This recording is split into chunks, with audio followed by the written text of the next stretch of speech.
Paz e graça, meus queridos e amados irmãos, Deus abençoe a todos vocês, em nome do Senhor Jesus. Que Deus abençoe o seu corpo, a sua alma e também o seu coração. Nós estamos chegando à primavera e a primavera é algo maravilhoso, né? É uma estação de esperança, de alegria e de felicidade. Que o Espírito Santo de Deus trabalhe poderosamente na sua vida. E o apóstolo Paulo, ele fala algo seguinte aqui. E bom, pode ser que fique convosco e passe também o inverno, para que me acompanheis aonde quer que eu vá, porque não vos quero agora ver de passagem, mas espero ficar convosco algum tempo, se o Senhor permitir. Queridos, o apóstolo Paulo, você percebe que ele sempre coloca Deus em primeiro lugar. E uma das coisas que mais me chama a atenção na Bíblia são os personagens que não são tão famosos, mas são personagens muito relevantes.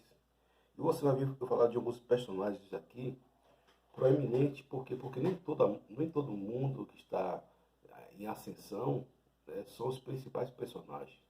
Mas tem muitos colaboradores, muitos coadjuvantes, muitas pessoas que ajudam na obra, mas que não estão lá na linha de frente.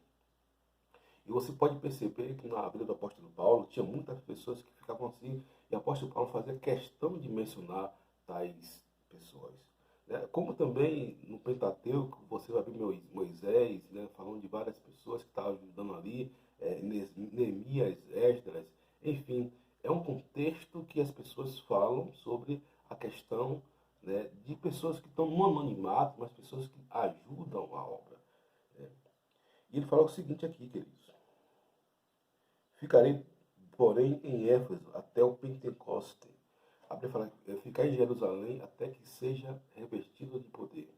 Primeiro, ele queria passar o inverno em um lugar, e ele falou, se é da vontade de Deus. Queridos, algo que eu preciso e você precisa aprender é o seguinte, tudo tem que ser da vontade de Deus.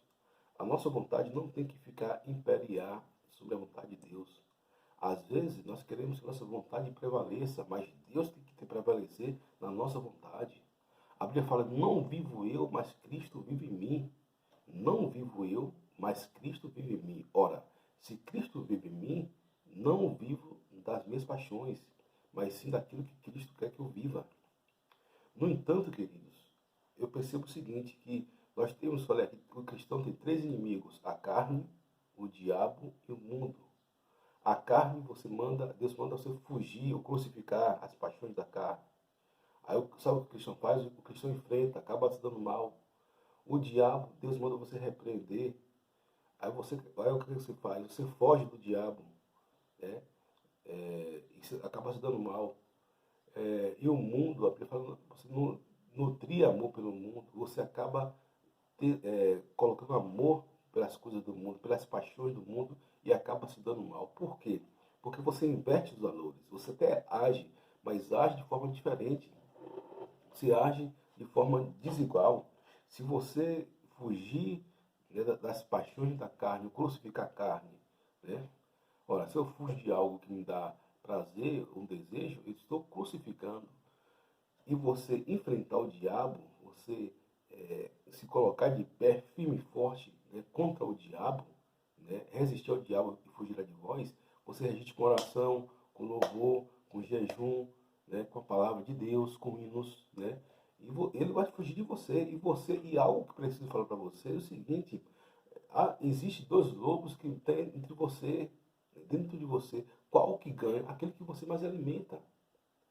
Aquilo que você mais alimenta. Se você tem uma medida de porção que Deus lhe deu, se você é uma pessoa que Deus lhe deu muito, Deus vai lhe cobrar muito. Se Deus lhe deu pouco, Deus vai lhe cobrar pouco. Mas ou muito ou pouco, você se posicionando de forma correta, você vai estar quente diante de Deus. Né? Agora você precisa se posicionar.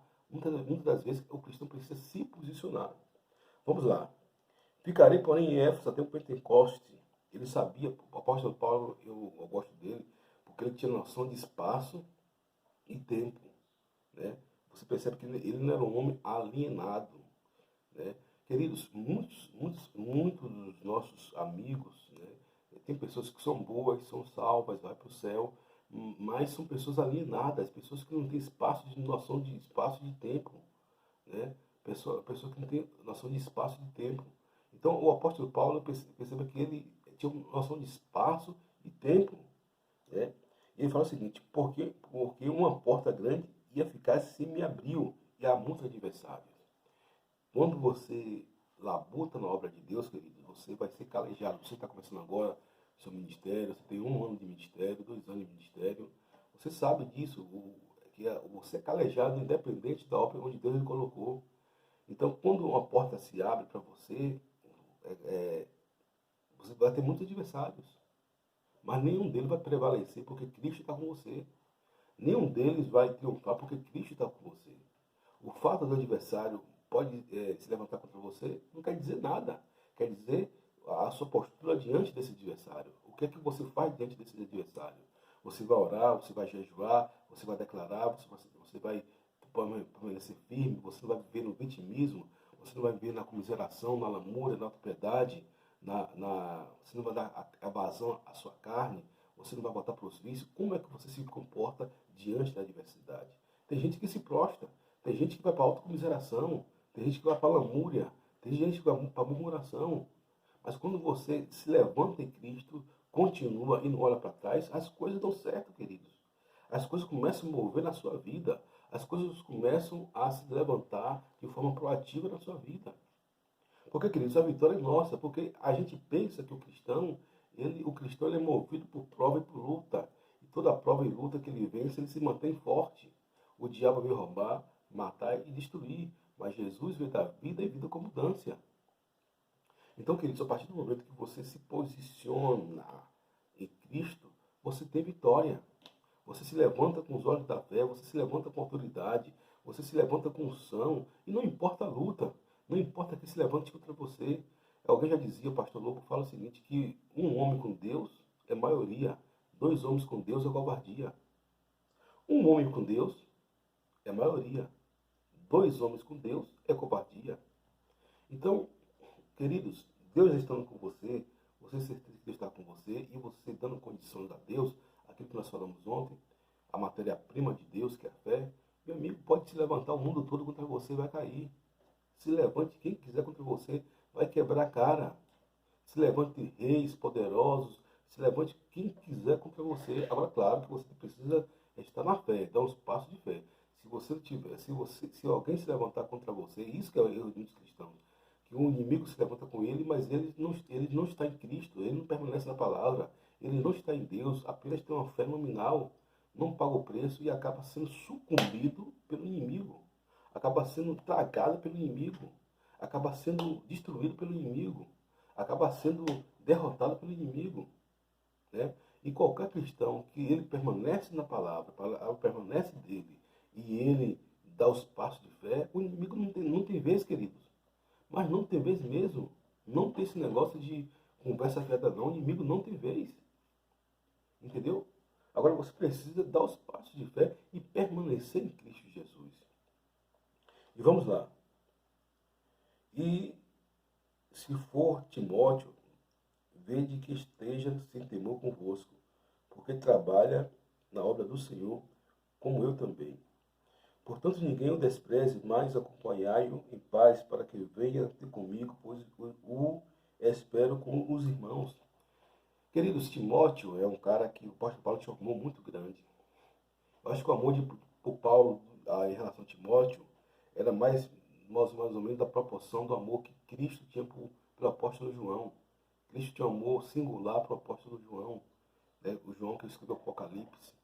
E Paulo tinha um amor muito grande por Timóteo. Paulo era um homem que nutria um amor genuíno por todas as pessoas. Respeito, amor. Mas por Timóteo, Paulo tinha um amor muito carinhoso. Por quê? Porque Timóteo era jovem. Timóteo estava começando na fé e estava começando no ministério. Timóteo foi muito cedo para o ministério, igual João. João foi para o ministério com 16 anos. Empregou toda a sua juventude, toda a sua vida na obra de Deus. E o apóstolo Paulo tinha cuidado com ele, porque ele sabia que Timóteo era um excelente pastor. Esse Timóteo era um excelente guardião da palavra. Timóteo era um excelente homem de Deus. Timóteo era um homem que nutria um grande respeito da conduta bíblica, da ética, da moral cristã e, acima de tudo, um relacionamento com Deus. Timóteo não era um religioso, apesar de ser muito cedo, né, ido para o Evangelho, né, e chamado para o ministério pastoral. E ele era muito novo. Timóteo, alguns falam que ele tinha até 14 anos, né, outros falam até de 13 anos, né, mas de 13 a no máximo 18 anos, essa faixa. E o apóstolo Paulo vê o talento e como o Espírito Santo impulsionava esse menino, que outrora se tornou um grande pastor.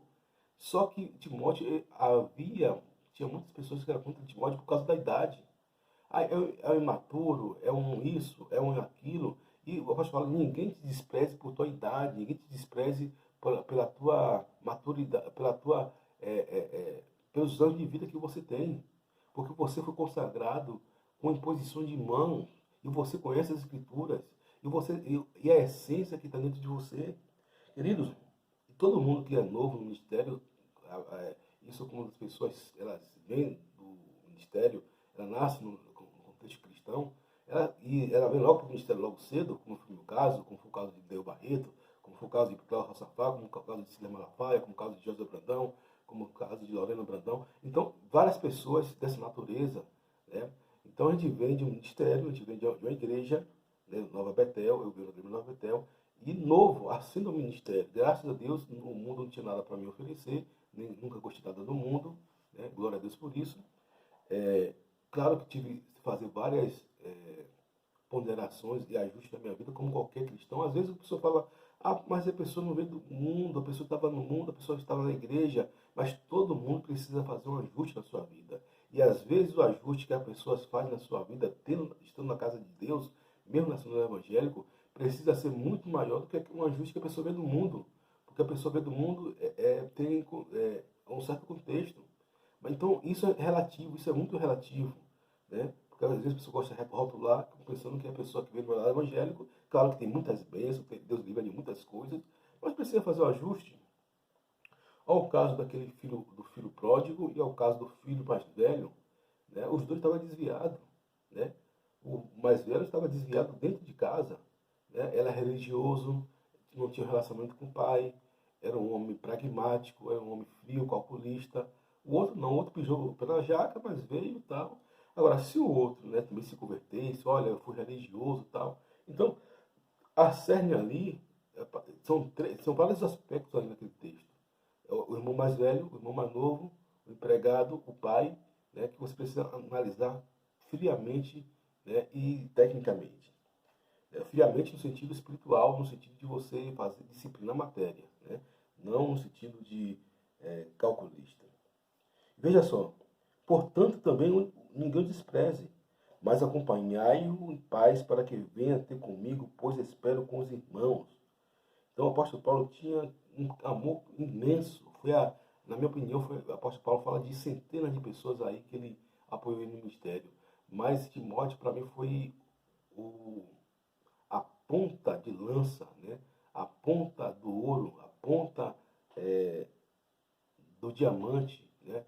Que o apóstolo Paulo tinha em relação a Timóteo. Por quê? Porque o apóstolo Paulo vê em Timóteo um grande potencial. O apóstolo Paulo vê em Timóteo um grande estopim no sentido proativo do evangelho. Né? Um cara que tinha conceito moral, conceito ético, um cara que não havia dolo, um cara puro de coração e um cara que é perito nas escrituras. Timóteo, você vai perceber que ele é um cara que ele é voltado para essa doutrina, é um cara que é voltado para as escrituras. Às vezes o camarada não é muito voltado para, não é que ele seja errado, mas para a cura divina, não é muito voltado só para a cura divina. Claro que você vai orar, uma ou outra pessoa vai ficar curada, porque nem mesmo no caso de cura divina, que as pessoas oram, todo mundo fica curado. Mas ele é voltado aqui para a palavra, para a letra, né, através do Espírito, para produzir vida. Né, porque a letra mata, mas o Espírito vivifica. Mas é verdade, mas a letra com o Espírito vivifica. Né? A letra pela letra é a letra da lei, a letra sem o amor. Né? Então, os cristãos, hoje em dia, precisam do equilíbrio, porque a lei, somente a lei, seu amor mata. E somente o Espírito, né, sem a graça de Deus, meu amigo, vai virar o quê? Vai virar uma libertinagem. né? O Espírito Santo de Deus tem que estar acompanhado com o equilíbrio da palavra de Deus, né? A unção é aquelas coisas como tem lá no meu Instagram, muita unção e nada de Bíblia, muito Espírito Santo, nada de Bíblia. Aí o cara vai ver que viu anjo, que viu anjo assim, que viu anjo assado, e a igreja tem uma bênção em determinado aspecto. Então são dois extremos da igreja evangélica. É como a igreja de Éfeso e a igreja de Tiatira. Ou seja, uma igreja ela era boa na doutrina e desprezava as outras coisas, desprezava a unção, né?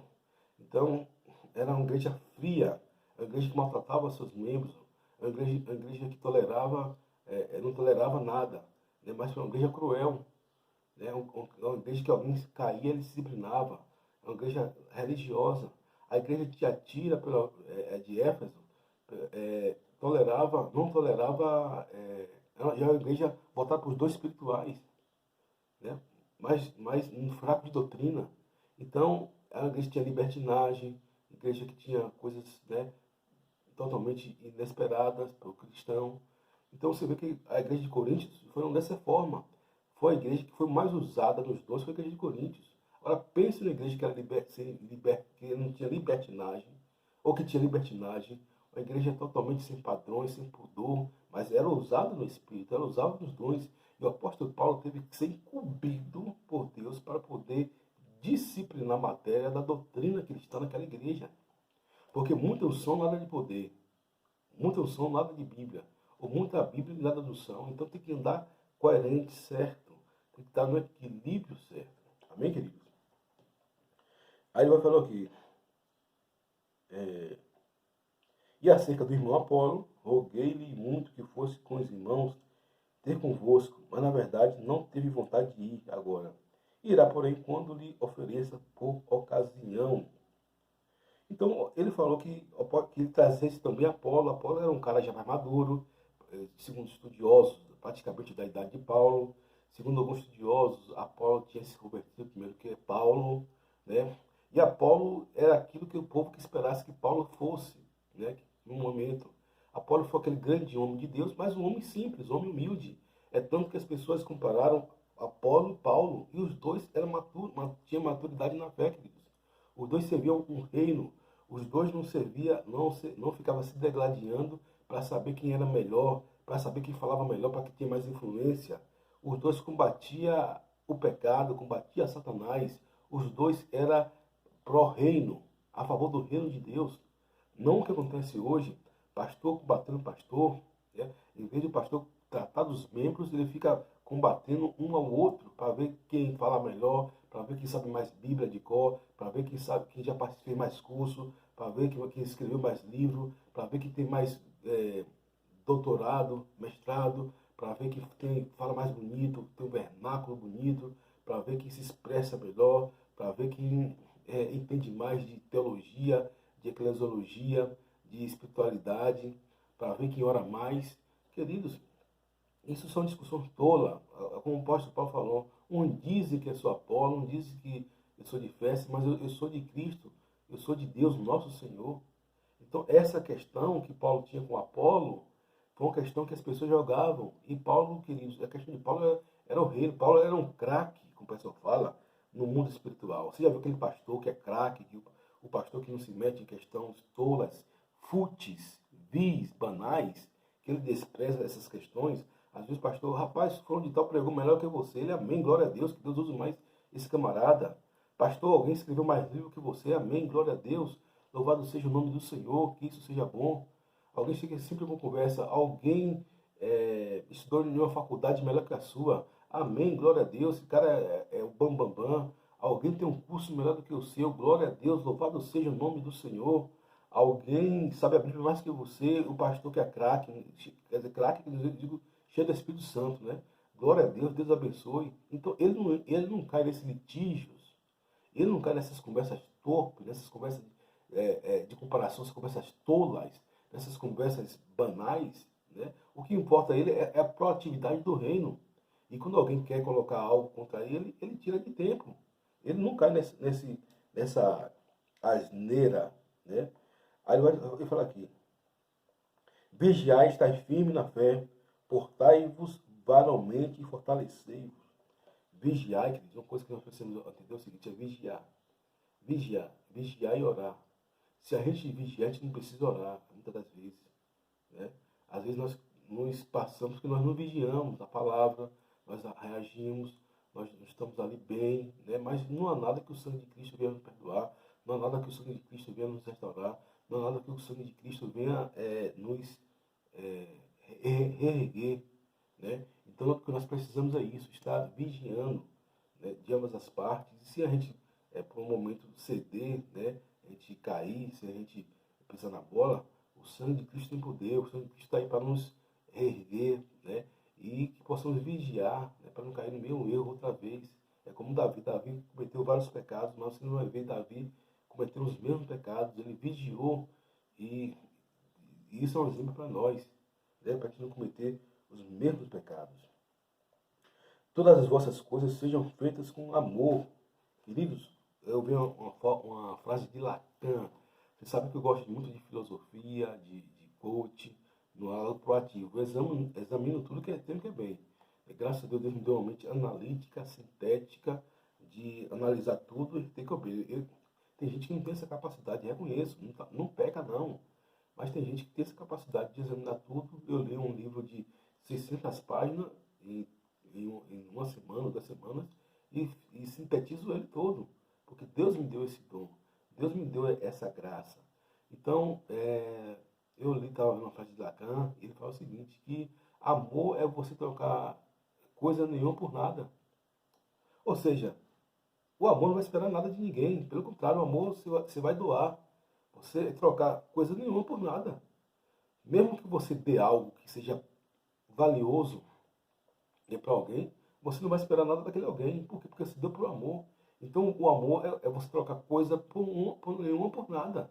Se você deu ao cara aquilo que ele necessita, né, e você deve esperar algo da parte dele, é porque você não deu por amor. Né? Você deu por aquilo que você, por uma recompensa que você queria. A Bíblia fala, lança o seu pão sobre as águas, porque depois de muitos dias acharás. Lança teus pães sobre as águas, porque depois de muitos dias acharás. Reparte não com um, mas com dois, com três, com quatro, porque não sabe os dias que vai acontecer amanhã. Foi o caso que nós estamos vivendo hoje. Quantas pessoas ajudou pessoas lá no passado e estão sendo ajudadas agora? Quando as pessoas, né, abençoaram com oferta, abençoaram com dízimo, e Deus está suprindo a necessidade das pessoas agora, nesse período singular, íngreme, nesse período nefasto, negro que o mundo está passando. Né? Então, as pessoas foram ajudadas. Né? Então, as pessoas que fizeram por onde Deus tem abençoado esse tipo de pessoas. E nós devemos ter uma mente proativa, queridos, uma mente de excelência, uma mente que venha ressignificar, reconfigurar, transfundar, né? Ter uma convergência para o bem. É isso que Viktor Frankl falava no seu livro, né, da logoterapia. Né? Viktor Frankl ele desenvolveu esse conceito, que é um conceito bíblico, do altruísmo. Ele fez isso numa tese de toda a sua vida, com vários livros. O efeito da logoterapia é você fazer o bem sem olhar quem. Você desenvolver em si algo que venha exalar o amor de Cristo. É isso que o Viktor Frankl estava falando. Né? Glória a Deus. Agora vos rogo, irmãos, sabeis que a família de Estéfanas e as primícias da Acaia, que se tem dedicado ao ministério dos santos. Então você vai ver aqui falando da família de Estéfanas e Acaia. São os irmãos que você percebe que ninguém nunca cita esse irmão nos cultos, nas igrejas, nas pregações, porque são os irmãos que estão ali nos bastidores. Queridos, os bastidores também é fundamental para que o reino de Deus cresça. Todo o corpo ele é importante para que o reino de Deus cresça. Né? E você vai ver ali Estéfanas e Acaia. Se Apolo, ele não é muito conhecido, né? Uma ou outra pessoa fala ali, mas muito raramente. Imagine-se alguns personagens que faz parte dessa grégora cristã do bem, né? Do reino de Deus, do corpo de Cristo. E ele fala que é dedicado ao ministério dos santos. Né? Dedicado ao ministério dos santos. Então, queridos, você vai ver aqui que Deus ele tem essa questão, né, com muitas pessoas que está na obra do Senhor, mas que não é mencionado. Quando Deus te chama para a obra do Senhor, Deus garante, querido. Se Deus lhe chamou, Deus lhe garante. Né? Então, Estéfanes e Acaia, eles serviam no ministério dos santos, eram pastores simples. É por isso que eu acho bonito, né? Eu tenho 22 anos pregando o evangelho de forma proativa, ou seja, quando eu realmente me levantei para pregar em igrejas, 22 anos, né? 14 anos de pastorado, né? Eu me lembro, me entendo como gente, já levava gente para a igreja, né? Não pregava, não tinha uma noção muito certa assim, do evangelho, mas falava do amor de Jesus e levava as pessoas para a igreja, os meus colegas para a igreja, né? As pessoas que me rodeavam, todo mundo levava para a igreja para ouvir a palavra de Deus, ouvir os pastores ali que estavam pregando. Então, eu comecei a liderar grupo de oração cedo, né? Grupo de oração na minha rua. Me lembro que tinha uns 2 ou 3 grupos de oração liderados por mim. Então Deus começou a me levantar ali muito cedo. Agora, houve inimigos? Houve. Houve adversidade? Houve. Houve batalhas? Houve. Mas todas eu venci porque eu era moldado desde muito cedo para o corpo de Cristo, para o reino de Deus. E tive sempre apoio, muito apoio que eu tive. Tive mais apoio do que adversário, né? E graças a Deus, Deus me fez chegar até aqui com mais experiência, com mais determinação, com mais poder de análise, de síntese, e sendo o homem de Deus que eu sou. Não digo que eu sou perfeito, mas procuro a perfeição. E ele fala assim, que também vos sujeitais aos tais, a todo aquele que auxilia na obra e trabalha. E se você trabalha na obra do Senhor, se você auxilia na obra do Senhor, você é o bem-aventurado. Às vezes, os piores sentimentos, adjetivos, as pessoas perjuram para um homem de Deus. Às vezes, não falando que é sempre. Mas o homem de Deus tem que saber que ele é o homem mais importante da face da terra, porque ele leva a palavra de Deus. Moabel Pereira, há 72 anos, fala isso sempre. O homem mais importante da face da terra é o ministro do Evangelho. Não somente o ministro do Evangelho, mas aquele que leva a palavra de Deus. Porque ele leva aquele salvação às pessoas. Ele leva a oportunidade de levar o amor de Deus às pessoas. Às vezes eu vejo muitos filmes de Hollywood e eu vejo que eles iam numa ação evangélica, né, que eles são muito assim levados a desfazer da obra de Deus com algumas pregações. Né? Sempre eles colocam o evangelho de forma pérfida e sórdida, como aqui as novelas brasileiras também.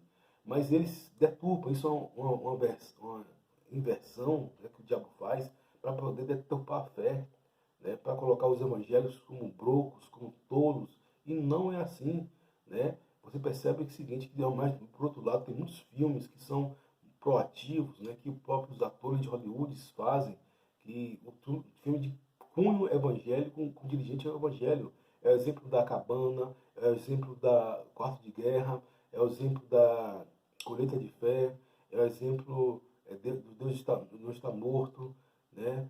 Então, vários filmes evangélicos que têm assim aquele cunho maravilhoso de superação, do poder da fé e proativo. Não alguns filmes que Hollywood coloca com grandes atores para poder desfazer do evangelho, tratar o evangelho com ironia, com descaso, com sarcasmo, né? Porque o evangelho ele é poder de Deus.